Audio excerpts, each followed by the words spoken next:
Hello there, Sarah from 17 once again. This is my Infinite Warfare Specialist Difficulty video walkthrough. This is the third mission of the campaign, and it is called Port Armor. Each of the missions are called operations, technically. And the game forces one optional mission on you, which I think I picked the Phoenix one. But in whole, there's 7 missions and one optional one that they show you to get to the next bit. This mission is pretty tricky. And I say that simply because I end up getting myself into a spot where I don't have much ammo, and I don't recommend you repeat what I do. So there's a mechanic coming up here where you can shoot the glass, you know, Hans Gruber style, and it sucks people out into the vacuum. It's reminiscent of Dead Space 2 if you ever played that game. And if there's a ton of people near it, it works wonderfully. But if there's not a ton of people near it, it doesn't suck anybody through and you just waste a full clip shooting it. So you'll notice I have now, give or take, around 150 odd bullets, don't I? I'm going to use all my bullets shooting glass, and it's not going to kill anybody. It's just a waste of time because I did it poorly timed, apparently. I just thought it would be all-encompassingly good. So I end up getting stuck with an assault rifle with no bullets in it against enemies with assault rifles at mid to long distance, and it's a really miserable encounter. But before we get to that shitfest, let's talk about the shield I'm using. So this is my favourite thing in this game, and I say it because I think it looks really cool. It reminds me of, is his name Kruger off of Elysium? You know the dude from District 9, whose name I always forget? He played an asset for those rich people who would do assassinations and things, and he had this awesome hand shield that blocked bullets. And this thing reminds me a lot of that, because not only is it a ballistic shield that stops everything in front of you, but it has that weird optical triangle effect happening where you can see through it too. And it's a really powerful tool, and I definitely enjoy it. And the reason it's so good in this campaign, don't bring this pistol by the way, it's fun to use and he shoots it like a gangster, which is retarded, but it's just not as good as having 2 assault rifles in my opinion. It's really good at killing heavies because the bullets for it regenerate over time, so you can always have a really powerful weapon on the backhand, but I prefer having 2 assault rifles at all times. Just because of the utility of it, but that's just me folks. You don't have to imitate what I do to be successful in this game. But you'll notice the Trojan sight makes everybody glow yellow. It's wonderfully powerful. Back to the shield. So the shield, you hold a bumper to bring it up. You can melee with it, but it drains its energy a lot, so I don't recommend it. And if you look at the bottom of his forearm when you have the shield up, it will show you the battery life that it has, and the battery life is very generous. However, if you get shot by heavy things, it drains faster. If you hit people with it, it drains the fastest, and once it's drained, you have to wait for it to regenerate. Do you see the bar going down just then? And how I recommend that you use it is whenever you have to move between cover, put your shield up, get into cover, drop it down, and you're going to be using this to stop yourself from taking stray bullets, because this game is all about stray bullets, and this difficulty is very punishing when you get hit. Here's me thinking Ethan's a bad guy, always fun. And I'm going to be picking up a Volt, which is the Space AK-47, which looks a lot like the weapon from Elysium that good old Matt Damon uses. But you'll notice I've got no bullets, so right now I'm kind of hell and high water because I really don't want to pick up the AK-47 as he shoots the gun out of my hand with his beasting strafing. I can't aim, by the way, just then. He broke my arm so it wouldn't let me aim, so I had to do some hip firing, and it made me look really fancy, but it wasn't intentional. It was actually quite a tense moment. But this particular gun turns people into mist. It is literally a destroyer of men. It is called the Eraser Gun, and it has passively regenerating ammunition. It's really cool. I just don't get why he holds it sideways. Watch this too. Watch what the shield can do. Technically that damaged my leg, but at that range of a grenade on a harder difficulty, that would have probably killed me without the need of the shield. So the shield can really save your ass. But you see, that one didn't seem to do any more damage than the last one, so it's super, super useful. It's a great tool for victory. But right now, guys, I recommend bringing 2 good guns rather than the guns I brought here. I put myself in a bad situation, and I ended up playing really defensively. You don't have to do this. You can just, you know, pick your shots, get some distance with a good assault rifle, and don't waste too much ammo like I did. But spray a couple more people, and more grenades coming our way. There's some nice context-sensitive moments where the character raises their hands when a blast goes off. I really appreciate that kind of touch. There's another dead guy. As we push forward, we have 1 bullet in our helmet, our shield's nearly regenerating and I need a gun. So I'm going to bite the bullet and pick up a gun with an ugly sight that I absolutely despise. So you'll notice I pick up a Volt. And you might be thinking, Chris, why don't you like the AK? It's just the visual recoil of it. I don't like the way the gun kicks. And you would think in the future that all guns wouldn't have kick, that they would have made it so that they're so well optimized that each of them is a different type of super accurate machine. But then you realise in a video game, if every gun has no recoil, there's no way to differentiate between them and everybody will use the same thing. Because you'll go for the one with the biggest clip or the one with the most. That's frustrating. So if you're wondering what happened then, when you hold grenades on this game, sometimes he doesn't hold the grenade on the screen to show you that you're holding the grenade. So you don't think you're holding it, so you let go to try holding it again and he throws the bloody thing. That's what happened just then.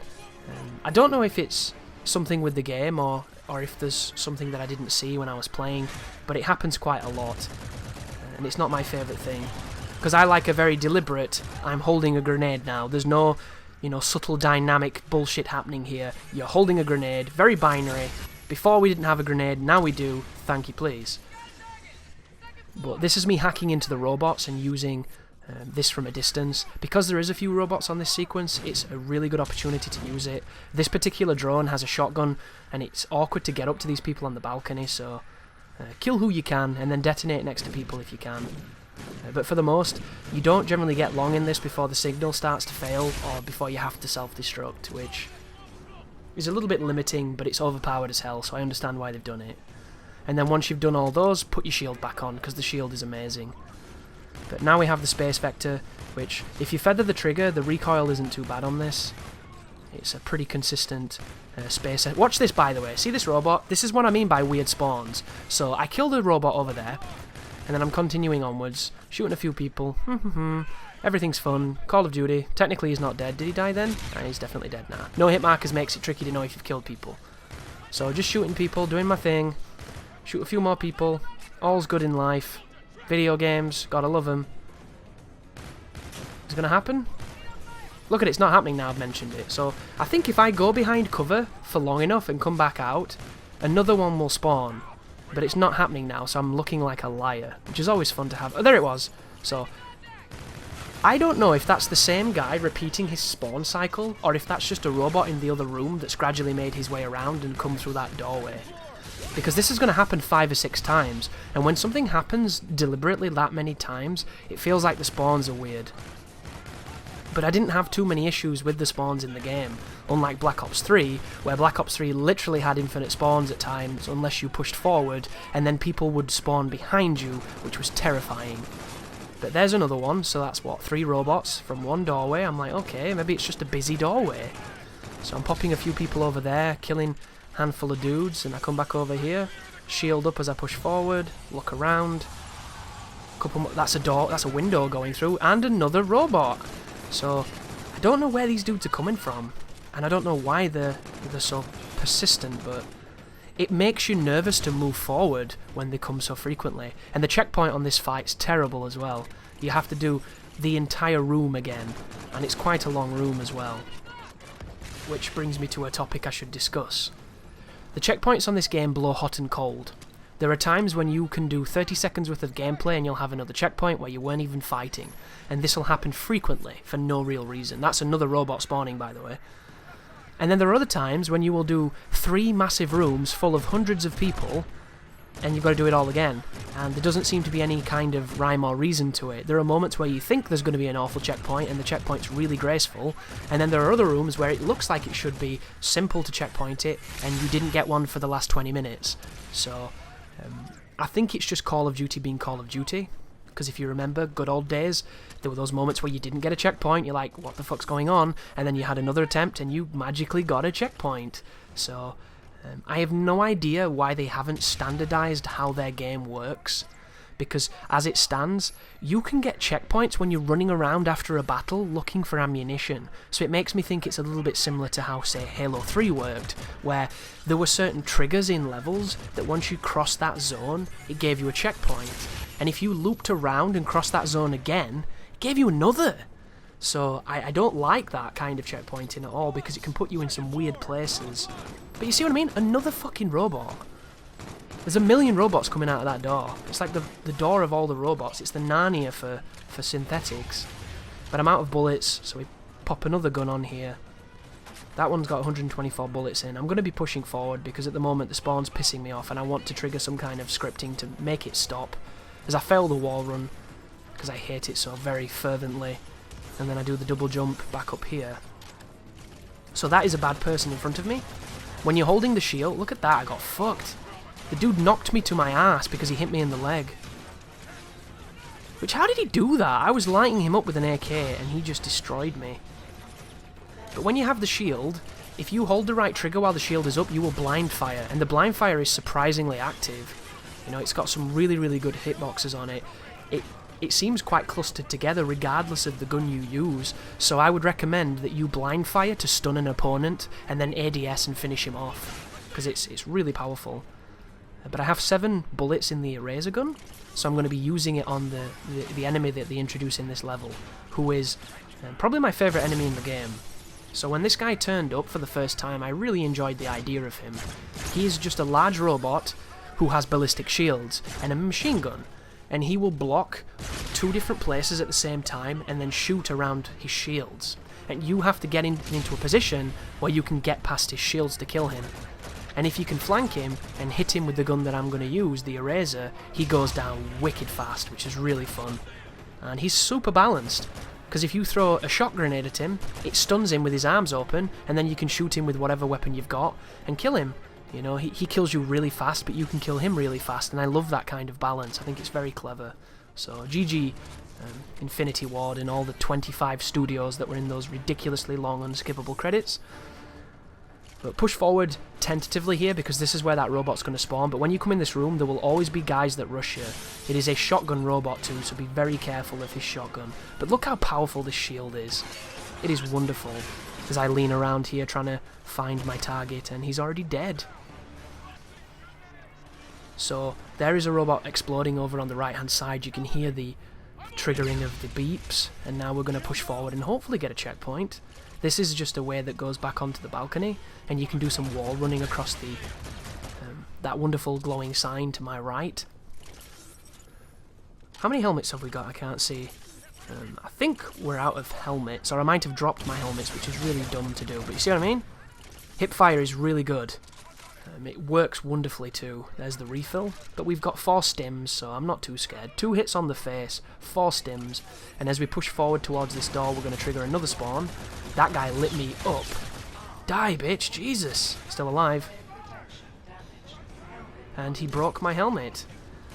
Interesting. How did he do that? I was shooting him with an AK at that range, and he just won. That dude completely cuckolded me. That was wonderful. So, the window just went through. Here's me, I think, going to pick up a different gun. Because that's something that this game changes on Specialist. So, the biggest change on this difficulty that irked me the most... there's my helmets, by the way. Came back all this way for some helmets. It's a good decision to make. But your gun doesn't automatically reload. And it sounds like a small thing, doesn't it? You literally have to press reload on your gun. And when you do a practice run on Veteran, when you get to the end of the magazine, it reloads for you. Because every single Call of Duty kind of does that now. And so we have this conditioning, even though, you know, it's not completely necessary, because I reload so goddamn much that it wouldn't normally bother me, but you'll notice when I use a full clip, I don't think to do it, because I'm assuming the game's going to do it. And on Specialist, it doesn't. So there will be times where I have 0 bullets and I think I'm out of ammo because it didn't reload, but it's just because I didn't do it. So here is the unique robot. I'm going to chuck all my grenades at him. This is not the strategy I thought I was going to show you guys. That must have been on a failed attempt. My other attempt, I was on the left-hand side of him, and I just hit him with the eraser a ton of times. Maybe it's coming up now, because he'll be looking at the other side. Yeah, this is the... Watch this. See ya. And then does that awesome, like, Predator reload thing. You see what he did? He put it into his gauntlet for some reason. I don't know why he did that, but I appreciated it. No idea how I made him do that. Here are some hacking charges and some stims. We're full on stims now. We can push forward confidently. We've got a helmet with no cracks on it, so everything's looking good. This level's not been the smoothest for us. But I'm sure you'll play it way better than I did, guys, so you've got nothing to fear. I'm just flabbergasted. Like, I think this difficulty should come with a Platinum Trophy, you know? I think it should come with... I don't think you should get 100G for beating Veteran. I think it should be less, like 10, and then 90G for beating this, because technically, if you add it up, this isn't probably as hard as Veteran, because Veteran has the view kick, which makes everything frustrating, and every enemy just knocks your chin around like you're some kind of chattering idiot. You literally look like El Gigante from Resident Evil 5 when you shoot him in the jaw when you're on the on-rails truck section with the machine guns, and he's just there going da da da da da da da da with his chin going up and down. That's what you feel like on COD when you play Veteran, because every bullet is just Ivan Drago knocking your face about, and you can't return fire because it's stupid. And I'll never understand why that became the focal point of their campaigns. In multiplayer, it makes sense, because the guy who hits first, who shoots first, gets on target first, wins, because the other guy gets knocked everywhere and he can't do a thing. But then that led to bullshit, didn't it? Getting those lucky headshots when they knock your aimer up to their own face and they get instantly murked. So I don't know how you fix it. Maybe with the toughness perk or the focus perk, maybe something like that. But what I do know is when I play COD 4 on Veteran, because I'm covering that as well, that is going to be miserable. Because every enemy is an aimbot, every bullet does insane damage, and every hit makes you think that your head's spun around. And it's going to be frustrating for me. Because all other shooters don't do it. Halo doesn't have view kick, you know? What have I played recently? Battlefield I don't even think has view kick. Not the same kind of COD view kick where you literally look at your head's doing a zigzag. Titanfall 2 didn't have it. And then when you come back to this and you start booming around with your face, it's like, whoa, what's going on? Because you forget. You forget what the world is like with view kick. And you might be sitting here thinking, what the hell is this guy talking about? Because you might not have noticed it, you might be so used to it. But trust me, go and play something like Doom and then come back. Which is probably a bad example because I don't know if Doom has view kick, but I know the original certainly doesn't. And it's interesting too, isn't it? Because the whole idea of that mechanic is to add realism. You get shot, that's one way of conveying to the player that you've been hit and giving the hit meaning. You see it just then? It's milder because of the perk I've got, but it still exists. Now imagine that twice as much. Miserable stuff. That's the blind fire. See you later, you last stand, bitch. Get on your back. This bit for some reason reminds me of the airport terminal from No Russian. It's kind of a space terminal, I guess, but I don't know why it does. It certainly does. But push forward aggressively. Keep your shield up. One strategy you can do with the shield as well is instead of taking a risk, like I did just then, you can wait for the enemy to shoot all their bullets and then kill them while they reload. It's not the most manly way to engage the opponents, but it's bloody effective. So here's the context-sensitive lean. There's me getting shot in the leg because of it. Wonderful mechanic, love it. Oh, the lean in Fear was so much better, guys. Because you could mediate it really well, and it could be used so quickly. The lean in this game, no bueno. Like, I think even Killzone 2 had a better cover system than this. Which brings me to an interesting point. Why don't they just go in all whole hog and put a cover system in? You know, they keep tickling around the edges of it. Just put a fucking cover system in and make it work. Make it fast, you know? The COD vets are not going to use it because that's not what COD's about, and the new players are going to love it. Why not just do that? It seems to make so much sense to me. But that's the problem that they have with this franchise. Everything is half measures. If they were a bartender, you would leave with no money and you wouldn't even have a buzz because everything is half measures. And it's sad because they implement these interesting ideas, but they never follow through with them. Ooh, the space combat. But you didn't design it to feel as great as the normal gunplay, so it just feels like it's tacked on. Ooh, the space combat. But you didn't design it to feel as good as the normal combat, so it feels tacked on. Like, it shouldn't be that way, in my opinion. And I think this is a curse of all the first-person shooters that are inspired by this franchise. They're so afraid to have slow moments and have downtime and have sections where everything isn't blowing up and perhaps characters are able to blossom and breathe and grow on their own, that they have to have something happening, something always happening, people dying, planets blowing up. Bullshit, essentially. It's this Michael Bay mentality that is poisoning campaigns. And back in Call of Duty 4 days, it was great because you'd never seen something so consistently ridiculous all the time, and it was this massive shock to the system. But now, It's like a controversial comedian. That first stand-up you watched, you gasped and you shock laughed. You're like, Jesus Christ, this guy's saying crazy stuff, this is so funny. But then when you watch the second stand-up, you're not gasping anymore. You're not having that shock laugh because you're used to him. You know what he's like, you know exactly what he's going to say, and it doesn't mean he's not funny, and it's similar here, it doesn't mean it's not necessarily fun. It just means that when you have no valleys in your roller coaster, the peaks are not the same. The peak isn't as high without that low, slow build. And they don't seem to understand this, and if they think that they're having slow moments on this game, all they're doing is masking loading times, and I know you're masking loading times because nothing happens in them. You put me on a bridge filled with wonderfully colourful electronics and fantastical technology and all these people doing different various tools and tasks that make it all come together as part of a crew and a unit on this massive space station. And I can't even press any fucking buttons. Hell, even Geordie presses fucking buttons and he's blind. Like, come on now. It doesn't make sense. All that is essentially a fancy loading screen. Let's go and stand on an elevator and listen to that girl talk at us again and have absolutely nothing of value to say because the relationship between those two is just flat as a pancake. Someone in the stream chat even said, well, I guess we know who the main character's love interest is going to be, but if the love interest was any more boring, we'd all be a fucking sleep. It'd be like euthanasia of everybody who played because he's so uninteresting. Yet everybody breaks their back to save him. Why are you saving this man? Other than that he's incredibly competent at not being killed. And he's almost magnetic when it comes to sticking next to neck-high walls and shooting things. But once again, is that the character or is that the player? You know? It's just half measures. Titanfall did it too. You know, Titanfall forces in certain awesome features which you didn't expect, like the time mechanic, like the wonderful platforming mechanic with the turbines turning them on with that special gun. But then it's afraid to let that be a part of the game, so it lasts a good 10 minutes and then it's back to everything else. And don't get me wrong, I would rather have a short campaign that is jam-packed of wonderful ideas and fun moments, but at the same time, those mechanics were way more interesting than some of the other stuff in that game, and if they'd have let it go for an extra 30 minutes or an hour, not only would the campaign be longer, but that mechanic could have blossomed into something just redefining, something that became a genre of itself, because time manipulation is something that a lot of games have done, and it never gets old because they've all done it in kind of goofy different ways. You know, if you want to be super pedantic, you could mention Singularity or Time Shift. These are first-person shooters that you might not have heard of because they were kind of the B-tier ones, but they were still really fun and they had cool mechanics, and they implemented time.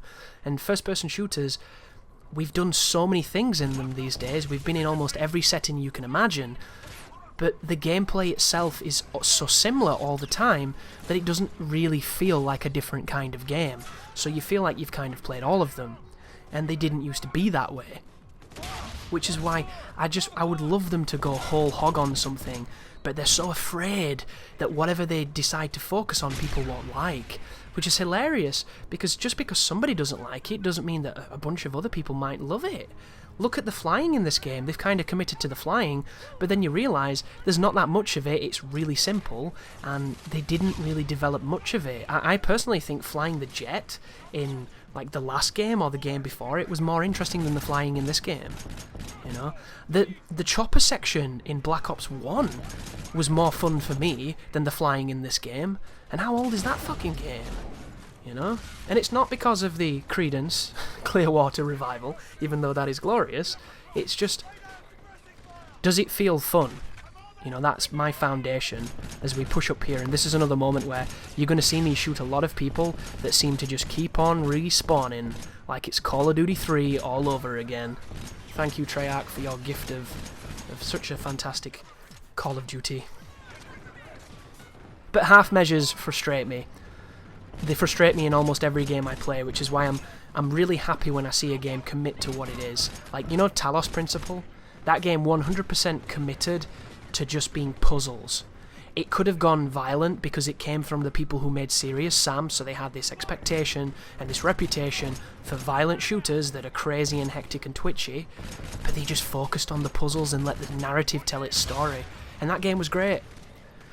Why can't Call of Duty just finally say, fuck it, we're going to be a football game, you know? Let's just have it done with. You know, we'll rip FIFA off, we'll do Dream Team and Ultimate Team, and stickers and Pokemon cards and all that other bullshit that they do that I'd never ever play because I don't like FIFA anymore. But just do something. Don't just dabble here, dabble there, and have this half-assed attempt at these new features, you know, these new redefining features. Because it's frustrating to the player, and I find that kind of a hilarious statement because who the fuck plays COD campaigns anymore? It's just me and you maybe, and that's it. It's just you and me, buddy. We're it. We're literally it. There might be that one guy who likes to play it with his kid or something. You know, I don't know. People just must not be playing them. And I don't blame them, because it's very, very similar to almost everyone you've played. This gun I'm using, by the way, is a light machine gun. I've given it the wonderful Trojan contraceptive sight, but I just don't like this gun. A lot of recoil, doesn't feel very powerful, and we're shooting robots, so it's not doing the damage it needs to do.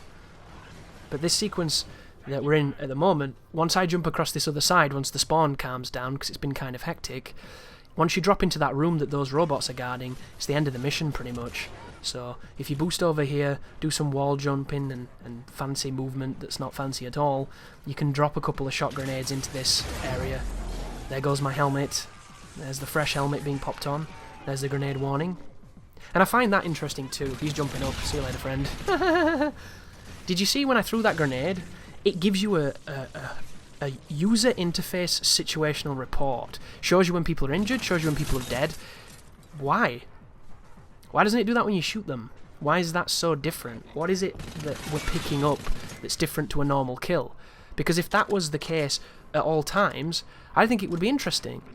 One of the things I loved about Black Ops 3 was that the UI you got when you became one of those super soldiers, you could see the battlefield completely differently because it highlighted people, it targeted people, it showed you trajectories, it showed you all kinds of cool bits of information, and it made you feel like a super soldier.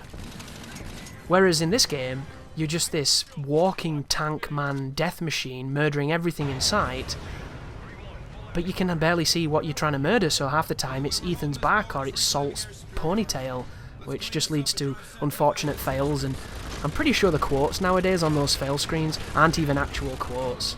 Like, I think one of them was a fucking dank meme the last time I died. That's how lazy they're getting. Like, we're not getting Churchill anymore, or, you know, Art of War, it's just Paris Hilton and shit. But this is the flying section. The mission objective here is probably to take out some of the skelters, I think they call them. And you'll notice when they strafe run you with the machine guns, they do massive damage. So I advise you to, whenever you take damage, push in the analog to thrust and then be as evasive as you can. Sometimes it doesn't matter, you're going to die anyway, because the game's designed in such a way that the enemies, if two of them strafe you at the same time, you can almost get instantly killed, and there's no evasive action really. You can kind of strafe in hover mode, you can boost and move a little bit, but you don't feel like you're really moving. And it reminds me of Call of Duty 4. You know when you were running in a field and there was no cover on Veteran, and you kind of zigzagged and looked around with the camera and held your breath and prayed a little bit, and if you died it was up to the game? Well, it feels like that. And I'm sorry, but Star Fox, which came out on the Nintendo, had a barrel roll. It had a loop-the-loop. Like, if a game where you were a triangle shooting other triangles has more evasive capabilities than your multi-billion-dollar selling franchise, something's wrong. And once again, it just adds to this measure of halfness, you know, this half-assed air combat, which, when you play it on regular, just feels kind of fun because you're just blitzing everything and you don't even have to move. But when you put it on Veteran, you can get shit-fisted in a second because you feel like you're steering a fridge. And it's demasculating. It removes the power fantasy. And for how long you spend in these aircrafts, they could have made it feel way better. They really could have. And to their credit, you know, it sounds like I'm being overly critical on everything. To their credit, it's not the shittest vehicle I've ever flown. There is fun to be had. It's fun when things blow up. It's not so fun when enemies run into you and do massive damage. And why there isn't a radar with depth values on it to show people above you and below you is kind of bizarre to me. But I don't get it. Like, it would be interesting if it had put this in third person. Maybe there's an option to go third person and I never discovered it, and that's the key to success as I blow up this massive carrier. There's the missiles, so get tapping on the flares and just keep on hitting him. Hopefully he'll take out his guns. It is quite an interesting choice to take away a lot of the homing reticles that signified when you were locked on and what your targets were for Specialist, because when you aim at that ship you don't see half the amount of information that it gave you on Veteran, which I think is a really interesting choice. But here we are in our first zero gravity moment, where staying on the ground and getting in a piece of cover is a work of art against enemies that have aimbot and can shoot you from any distance. So I don't like these sections. I love the idea of them, but I think the execution is poor. They're tricky too, because the enemy is way more accurate than you are, and you're going to be struggling to get your character to sit behind an object that stops you from being murdered. So good luck, guys. If you're super mobile with the grappling hook, you can maybe execute them with the hook. It can be effective, but my best strategy is doing this. Get good distance, try not to move too much because then you won't float away like a tard, and just spray people from a distance. One of the great features of this campaign is that your AI is so functional, there's a chance that they might kill the enemies for you. And that might sound boring to some people, but in these space missions, if there was a button where I could make everybody's head explode like it was scanners, I would do that. Because this is just... I love the idea, guys, I really do. All the flotsam and jetsam in space, the debris, you know, the asteroid field later on, hooking around. But when you hook to something, why doesn't it put you into cover? Why doesn't it put you into cover where when you hold the trigger, you bob out of cover and then you go back in? Like, there's this game, you might have heard of it. It's called Time Crisis. I think it came out in 1965. It had fucking cover. And then there's this stupid bit where there's no cover. Like, this entire section is ruined on later difficulties because you are literally George Clooney floating away from Sandra Bullock, and Sandra Bullock's got an Uzi. And it's not fun. And it should be fun. And you know there's going to be that guy that comments on the video, well, I think it's really fun, you just suck, because those people exist on YouTube, and those people are glorious and share such wonderful insights. But I'm about feel, guys, 100%. If a section feels good, I'm going to reward it by saying all kinds of praising and blissful things. When a sequence feels kind of shitty, I'm going to reward it with a big fat vocal turd. And this section right here feels great. I chucked the one grenade, it killed the entire room, and then I finished off that dude, and I felt powerful. Do you know why? Because I wasn't floating away like a twat when I did it. Because zero gravity doesn't work in this game. It's designed poorly. And in Ghosts, there was floating sections in that game, but you didn't float around like a douche. Like, we have grav boots. Why doesn't he use them? Is there a button to use grav boots? Did I miss it after my 2 playthroughs of this game? I don't know. Maybe. And if it's my fault, wonderful, because then it's not the game. But I didn't see a button that said use grav boots, and if it did, God, it would have been good. Like, I wanted it to be so fast and crazy. And you might be thinking, well, Chris, it's in space. Nothing happens in space very quickly, other than, you know, like light travelling and stuff. But the conceit of realism in space is completely destroyed when explosions are happening, when guns are making noises, when everything's blowing up and it sounds like a massive space drama. You know, there's a massive opera happening in front of you in beautiful surround sound. You know, they've chosen to be stylish rather than realistic and scientific, and I think that's for the better. You wouldn't want a silent space battle, trust me guys, it'd be stupid. Unless they played like Swan Lake, and then it'd be graceful and wonderful. This section's quite tough as well, because you've got 2 minutes to push into a command centre, and you die really fast on this section because there's a lot of people here. So I'm going to begin by thinning out the numbers using my wonderful piss yellow sight, and then once I've done that, we're going to play classic Rainbow Six Vegas Terrorist Hunt. So if you've never played that game on expert or realistic or whatever the hardest difficulty was, on Terrorist Hunt, the best way to do all like 50 terrorists on one life was to use the riot shield with the pistol. Because the only way you could get killed, I think, is if they shot your hand, and it was very unlikely that that would happen, as I get prone blocked. Do you know why it did that? It's because somebody shot me in the leg and it knocked me off onto my ass, but I was in a spot where the game wouldn't allow it, which is kind of hilarious. Why put a mechanic in if the game isn't designed around it? Then again, Prone block is retarded. I've never liked it. See what I mean? Hectic. There's also a giant robot that will melt you in seconds, so be very careful here, guys. Here's me needling up like it's bad company. I need my shield to recharge, so I'm going to sprint. Get in this room. That's Ethan, Chris. Stop shooting Ethan. There's a bad dude. And then we hit the switch, and then it's zero gravity round 2. So can you remember how I told you that I really liked zero gravity fighting? Well, here's another section. I implore you to move as soon as you get control to get into cover. Doesn't matter where you go, just put something between you and the bad people. Because if you don't, you are dead. Because floating aimbot equals death. So, salt pretty much kills everybody here, and I don't even see a bad person, which is a wonderful predicament, but I can guarantee that that will not happen for you, because on Veteran, I died there about 4 times because I was getting killed by people I couldn't see, and I was floating around trying to grab a railing.